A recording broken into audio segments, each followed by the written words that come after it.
Uh, We will call the meeting to order for the meeting of July 15, 2020 of the Lackawanna County Prison Board.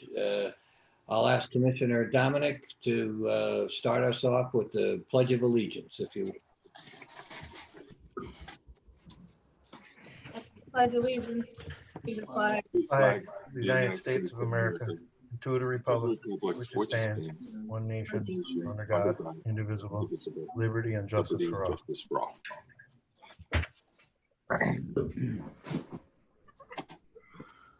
Thank you, Commissioner. Note for the record that everyone is present. And I trust everybody had an opportunity to review the minutes that Tracy so faithfully and diligently gets out in advance of the meeting each month.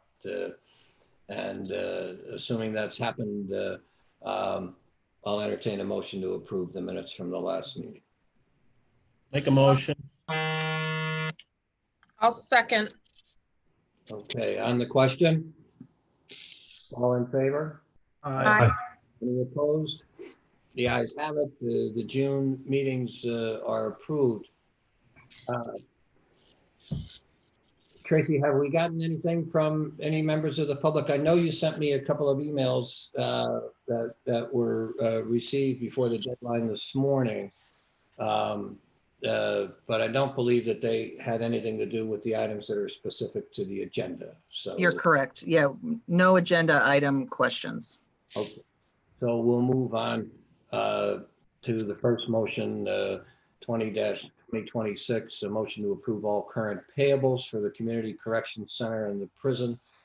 I trust everybody's had an opportunity to review those. And if so, I'll entertain a motion to approve the current payables. So moved.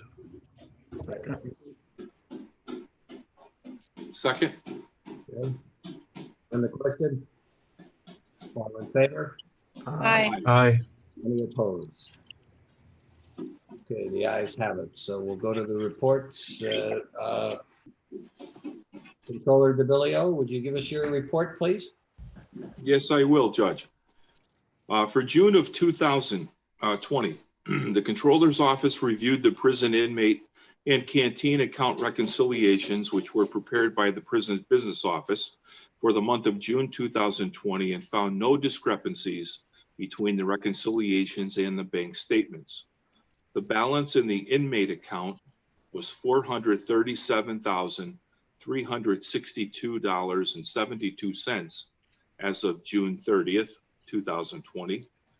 The balance in the canteen checking account was $440,899.81 as of June 30th. And in addition, as of June 30th, the canteen account owned 2 certificates of deposit, one valued at $15,000 and the other at $132,185.04, totaling $147,185.04. And that concludes my report. Any questions for Controller DeBillio? I would like to mention, Judge, if I may, that since our last meeting, the warden and I became authorized signature person signers for the CDs that we just talked about. Okay. The CD that we talked to Pliggett about at the last meeting did start a new 90-day term. That CD matures on September 17th of 2020. And we could, of course, talk about that at one of our future meetings if you'd like to. Okay. And those signatures, Mr. DeBillio, is it whoever is the warden, whoever is the controller can sign it going forward? Yes, it's for the positions, The position. Commissioner, Okay, as opposed to the individual, as opposed to the individuals. Okay, thank you. It's the office holder. the office holder. Yes, Well, thank you for taking care of that. I appreciate that. no problem. Any other questions for Mr. DeBillio? If not, I'll entertain a motion to approve his report. I'll make a motion. Okay, do we have a second? second, Okay. On the question, all in favor? Aye. Aye. Opposed? Okay, the ayes have it. Thank you, Mr. DeVillio. Next, we'll go to the correction center report, and I see staff Jeffers switch hats, and if you would, please grace us with your report for the month of June. Good afternoon, Board. Good afternoon, Judge. Sure. The Community Corrections Programs Report for June 2020. Item 1, male work release is 0 and female work release is 0 also. Adult house arrest had 162 participants in it, and juvenile house arrest had 6. Number 2, the program's revenues for the month totaled $21,059.56. We started charging again on June 9th when we started coming out of the pandemic's emergency. Item 3, program's expenses for the month total $82,358.29. The program completions, house arrest had 43. The program's violations and returns, house arrest had 15. Item 6, the program's warrants, work release has 6 outstanding warrants and house arrest has 5. And the budget report, overtime is at 51%, expenses at 43%, and revenue is at 23%. Obviously, all those numbers are way down from where they usually are at this point of the year. And that's all I have for the report, sir. Thank you, Brian. Any questions for Mr. Jeffers? Can I just ask Brian, with regard to the overtime, is that a normal percentage for No. repair, or? Well, that's for the total for the year. So after 6 months, it's at 50%. However, earlier in the year, our overtime was higher than it was normally because of individuals who had left the work release, the community corrections, and went on to state police and other various employment, and therefore their shifts had to be covered through overtime itself. That being said, our overtime for this particular month was at 1%. I think we may have had in June maybe 2 or 3 overtimes. And the reason for those overtimes, Commissioner, was individuals being called into work to go out and to pick people up, for various violations and having to bring them back to the LCP. Okay, thank you. You're welcome. Anybody else with any questions? You can also see that revenue is way down. We didn't collect any revenue from March through June 9th. From the time of our declaration of emergency and really the court's declaration of the emergency, the Supreme Court of Pennsylvania, up until green phase, until we enter green phase, where people can go out and start working again and going back to somewhat a normalcy. Just so you know, the revenue is going to be down. Obviously, the expenses are going to be down too at the same time. Is it starting to pick up again now with the employment? You mean the revenues are starting to pick up again, or they are starting to pay their responsibility now? Yes, but the count is, at the highest when we were in the pandemic, the house arrest count was around 180, maybe 185, including juveniles too.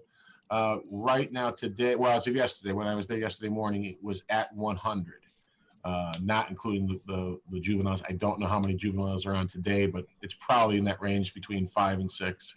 Okay. All right. Any other questions? If not, I'll entertain a motion to approve the community corrections report. So moved. I'll second. Okay, on the question, all in favor? Aye. Aye. Any opposed? The ayes have it. The Community Correction Center report is approved for the month. Thank you, Mr. Jeffers. Thank you, sir. Thank you, Board. So we'll hear now from the warden. Mr. Betty, we'll get your report. Good afternoon, Board. The in-house population, the average daily population for June 2020 was 500 inmates. 342 were county inmates. As of July 9th, we had 538 inmates. 476 were adult males, 57 were adult females, and we have five juvenile males. The population of U.S. Marshal Service detainees as of 7/9 was 162 individuals. The overtime report is attached. Staffing update. Currently, our correctional officers numbers break down to 161 full-timers on shift, 3 out on workers' comp, for a total of 164 full-time officers. FMLA, we have no officers on continuous FMLA and 46 officers on intermittent FMLA. Budget as of June 30th, revenue was at 29%, expenses were at 51%. Inmates at or past their minimum, 14 is the total. We have 5 with no home plan. 3 have a home plan submitted and are awaiting approval, and 6 have been remanded for the balance of their sentences. Extraordinary occurrence reports. There were 4 extraordinary occurrences in June. On June 13th, an elderly federal detainee passed away in one of the nearby hospitals. This person was in the hospital since the beginning of May and was placed into the hospital's hospice unit towards the end of May. The detainee did not suffer from the coronavirus, if that was a concern of anyone. On June 20th, a county female inmate slammed her wicket while a female officer was providing her with a drink, catching the officer's wrist with the wicket. The officer suffered a sprained wrist as a result. And if anyone is wondering what the heck is a wicket, think of a door inside of a door, inside of a lock cell door. There's a small door that you can open and close to pass a meal tray. On 6/22, a newly committed federal detainee started banging her head off her cell wall. Officers were able to safely place her into the emergency restraint chair to protect her from her self-harming behaviors without further incident. And on 6/26, a county female inmate resisted moving to a new cell for observational purposes. Officers were unable to gain her compliance with verbal requests and ultimately had to deploy OC spray. The inmate then complied with moving into a camera cell. PREA, there was 1 PREA investigation completed in the month of June. It was an allegation of inmate sexual harassment and has been deemed unsubstantiated. The completed PREA investigation has been forwarded to the DA's office. And this concludes my report. Any questions for the warden? No.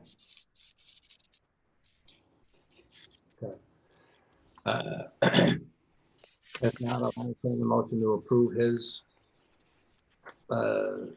report for the month. Make a motion. And the second, I second. okay. On the question, all in favor? Aye. Aye. Any opposed? The ayes have it. Thank you, Warden. So, Tracy, as I mentioned earlier, we had a couple of emails.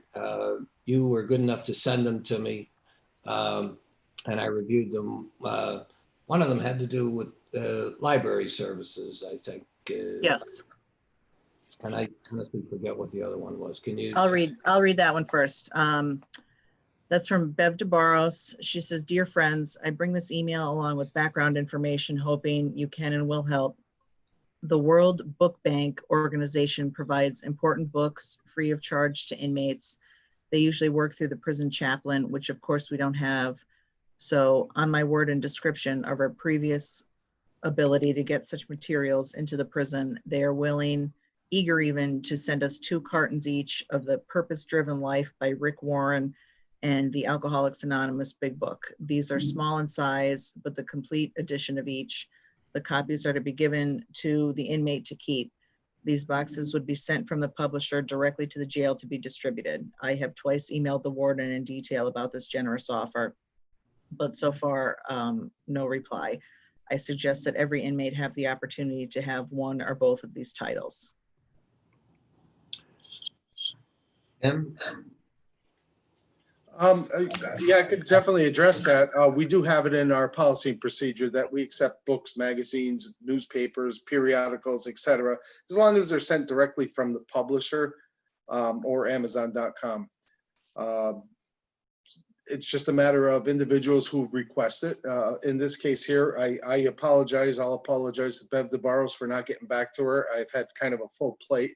I know that she last emailed me towards the end of June, and I neglected to get back to her in a timely fashion. But the answer is that the World Books Bank can mail those in. We'll go through them, and any individual that's looking for a Bible or the big book or anything along those lines, we'll provide it to them. Now, is there an issue? I think Bev was talking about the books would be given to the inmates, and presumably they would keep them when they left. Does that present any kind of an issue? No, the only issue that's involved with that is we just have to be careful because of the religious orientation of the books. We don't want to be forcing the book on an individual who may not be a participant in a particular religion that might be speaking to. So we would look for inmates to request it, and then we would provide it to them, and then it's theirs. And if we run out of books, I would get in touch with Bev DeBarros or the World Book Bank and see if they can re-up on their donation. Okay, all right. So you can take care of responding to her email, right? Yeah, and again, I apologize for not getting back to her. Okay. And my memory is better than I thought it was, Tracy. I think the other Yes, email- I have one more. Anthony, from Anthony Pamelia.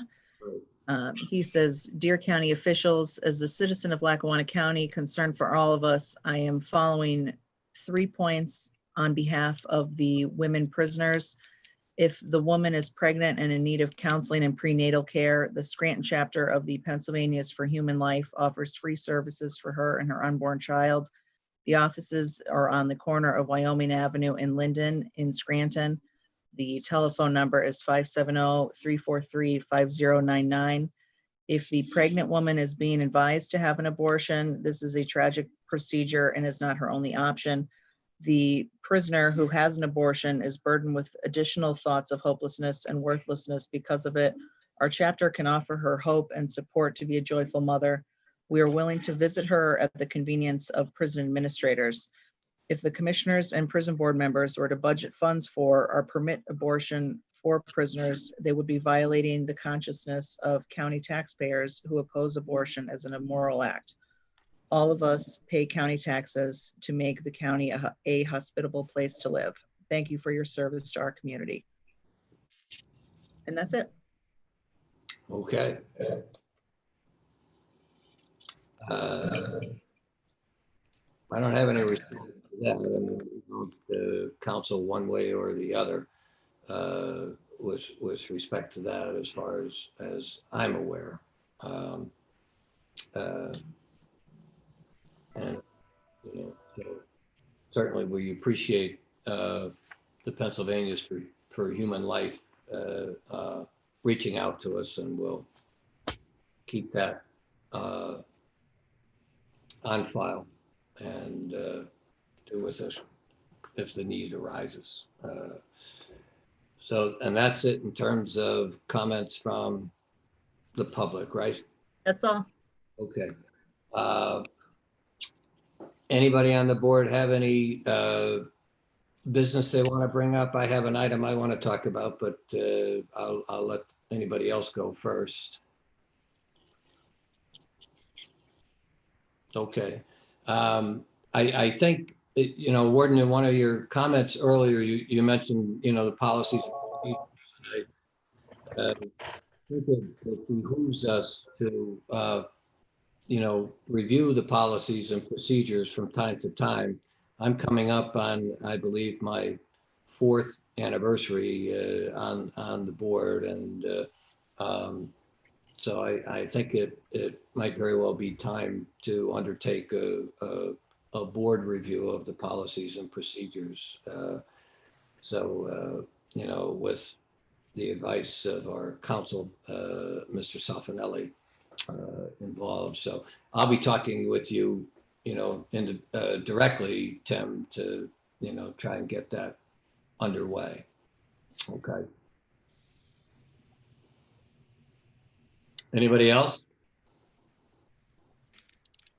Nope.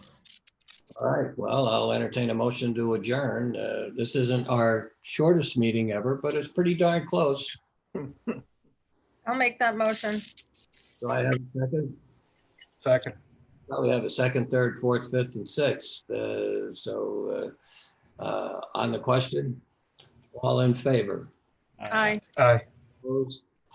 The ayes have it. We are adjourned. Thank you all. Appreciate it. Thank you, Tracy, Thank all for making this happen so seamlessly. Thank Thank you. you. all. Good night. Thank you.